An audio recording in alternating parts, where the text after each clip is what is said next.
The SRX is set to take to the Stafford Motor Speedway on Saturday, June 12th here in Stafford, Connecticut, and I'm joined with one of the drivers that will be among the elite on the racetrack, Ernie Francis Jr., a seven-time IMSA road racing champion, or make that a seven-time Trans Am champion, and he joins us now. And Ernie, at just 23 years of age, makes you the youngest of the bunch that will be racing with us here later this summer.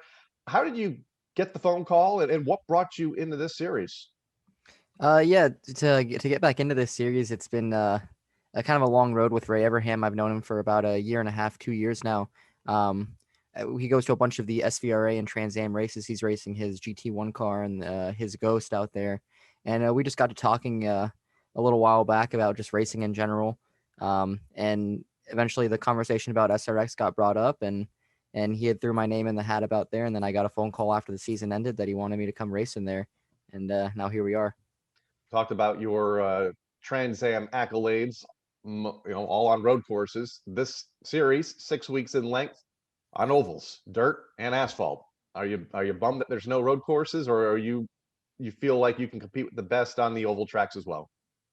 Yeah, I think it'd be really cool if there was some road courses on the schedule for it, but all ovals isn't a bad thing. I have a little bit of late model and K&N experience when I raced with Rev Racing, so I'm excited for it. I'm excited for the new challenge, and I think we should be pretty quick when we get on track. First event for the series ever will be at the Stafford Motor Speedway in the second weekend of June. How will you prepare for that event and even the other events, the dirt track in Eldora and Knoxville and IRP back on asphalt there? How will you prepare for some of these racetracks that you may have never seen before? I think the best way to prepare and the way that I'm doing is just going to be getting laps on iRacing.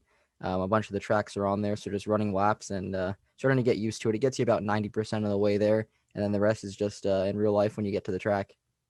How close is iRacing compared to the real thing? I wouldn't know. I've never driven around a lot of these racetracks, whether it be the road courses that you run or the ovals. How close is that simulation platform? iRacing proves to be pretty accurate when it comes to recreating these tracks. For example, like Sebring, a track that I race on all the time, I'll get on iRacing and they replicate every single bump that's there in real life. So they do a pretty good job, and I feel like the tracks that I'm going to be practicing on for SRX are going to be fairly accurate for when I get there. A lot of big names in this series. We've talked about Tony Stewart and Bill Elliott, Bobby Labonte, Elio Castroneves, and Paul Tracy. Who are you going to go to? Who do you hope to go to kind of get some tips of the trade when we get to these racetracks? We'll see who wants to work with me when we get out there. Don't really know exactly yet, but I think it's going to be fun to mix it up with these guys. It should be a lot of fun, and I know all these guys are fast and super competitive, so we'll see how it goes. Who of these guys did you maybe follow and look up to growing up? Because a lot of these guys have been retired for several years now. Yeah, guys like Elio Castroneves and Tony Kanaan. My mom's been a big fan of Elio Castroneves for a bunch of years, so I've always kind of looked up to him. And then guys like Willie T. Ribbs. He's been coming to Trans Am races for the past few years now, so I've seen him around the paddock. We've talked all the time, so it's going to be great to mix it up on track with him. Would you call this a dream come true to be a part of this lineup?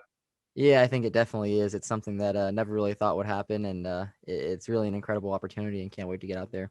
Final question for you about the cars. We had Ray on a couple of weeks ago, and he really didn't give a whole lot. The cars are still obviously in development. We've seen some of the mock-ups. What do you know about these cars that you're going to be driving for 6 weeks this summer?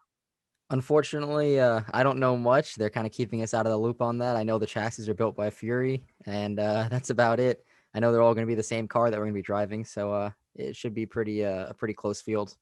Can't wait to get to it. Tickets are selling like hotcakes here up in Connecticut for the inaugural SRX event Saturday, June 12th here at the Stafford Motor Speedway. Ernie Francis Jr. will be among the drivers in competition on that evening. Ernie, thanks for taking the time to join us here on the Bottom Shop podcast, and look forward to getting you up to Stafford with the rest of the guys here this summer. Yep, thank you.